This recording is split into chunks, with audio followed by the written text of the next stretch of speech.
Hello বন্ধুরা, তোমরা সবাই কেমন আছো? আশা করি খুব ভালো আছো। তো আমি অনেক দিন পর একটা নতুন ভিডিও নিয়ে চলে এসেছি। তো আজকে তৈরি করব শিম আলু পেঁয়াজ দিয়ে সর্ষে পোস্ত রেসিপি।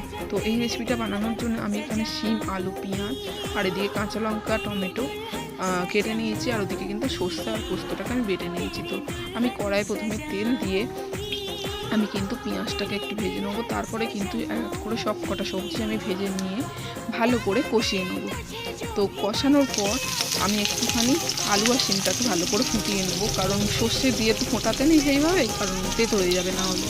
তো আমি কিন্তু নামানোর সময় সর্ষেটা দিয়ে নামিয়ে নেবো। তো আমার ভিডিওটা ভালো লাগলে অবশ্যই কিন্তু লাইক কমেন্ট শেয়ার করে দেবেন। তো আমি তো সেইভাবে ভিডিও বানাতে পারি না, তার জন্যই হয়তো তোমাদের নাও ভালো লাগতে পারে। তো আমার ভিডিওটা ভালো লাগলে অবশ্যই কিন্তু লাইক করবেন। আবারও দেখা হচ্ছে নেক্সট ভিডিওতে। টাটা।